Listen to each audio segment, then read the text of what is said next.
Hi, it's Mrs. Dommel here. Thanks for joining me today. I'm going to teach you how to create your own tessellation art. A tessellation is simply a shape that repeats. First of all, I'd like to introduce you to a Dutch artist who is famous for creating his tessellation art. His name is MC Escher.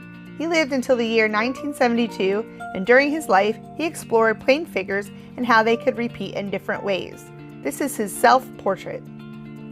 Here's one of his most famous works of art, simply titled Lizard, that he created in 1942. Notice how the lizard rotates around. We call that a rotational tessellation.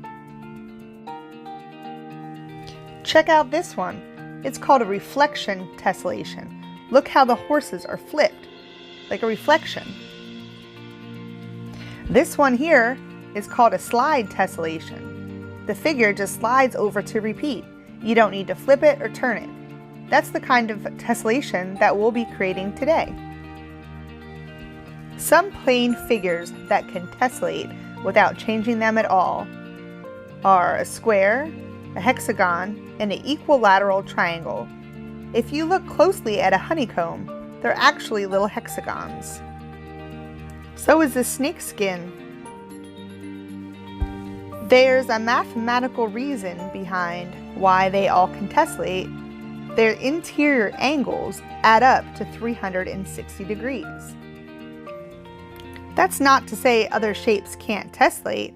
We just have to change them around a little bit, and that's what our lesson's about today. Look at these polygons.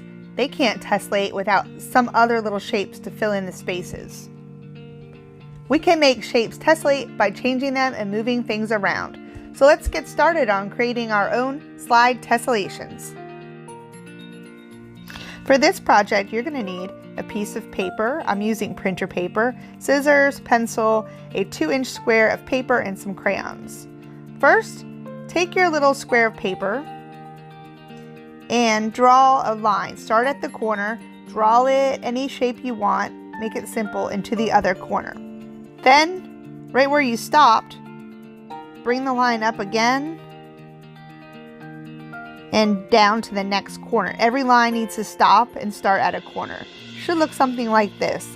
Pause the video here if you need to and check that out. Then, I'm going to take my scissors and I'm going to cut that shape out. Make sure you cut at the corner, up to the other corner, and that piece should fall completely off. Start again at that corner and follow the line that you drew up until the other corner and let it drop off.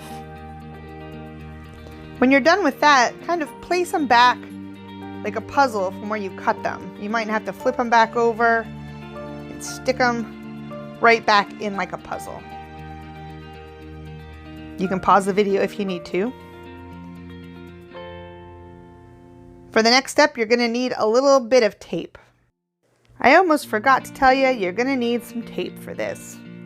So get a little piece ready, and you're going to take one side and move it over and stick it over on the other side and line it up perfectly with each corner. You don't want it to be overlapped or any gaps, and tape it down. If any tape sticks out, you can just trim it off. Make sure it's stuck down good.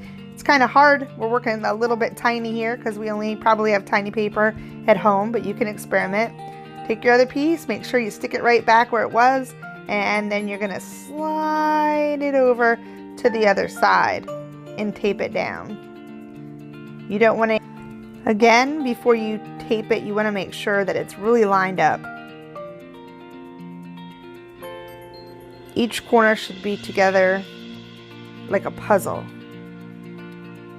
Make sure it's perfect before you stick your tape on. This is one of those things where it's going to make a difference. And then I even taped it on the other side so I can make sure that it's all stuck down. We're going to be tracing it a bunch of times. And here I am just trimming off a little of the excess tape. Then get your paper ready, your white paper, or whatever color you have actually. And we're going to start tracing. Probably want to start in the center, and it doesn't matter which way you tilt it, just trace all the way around it. each side. Again, it's super tiny, so you're just gonna have to make sure you don't move it around while you're tracing. And then watch this cool trick. You should be able to stick the piece back just like a puzzle. There it was there. And I can move it up, I can move it down, like that. And I'm just gonna trace it again. Whichever way you want it. It will fit, and even behind it would fit. See? Doesn't matter where you trace it, just start tracing. And you're gonna have to repeat it a bunch of times. So we're gonna trace around it. If you did yours like mine, you have a pointy piece, it's gonna be kind of hard to trace around. Just do your best. Voila. As I'm tracing it, I'm kind of thinking to myself, what does it look like? It could look like an old lady with a super long nose. I'm gonna make it into a bird, I think. So there's 3 of them. Well, here's a 4th. I'm done, and you can see how worn out my pattern is. I'm gonna trace them. I used a Sharpie to trace each shape, like this, and I'm gonna add another couple details to make it look like something recognizable.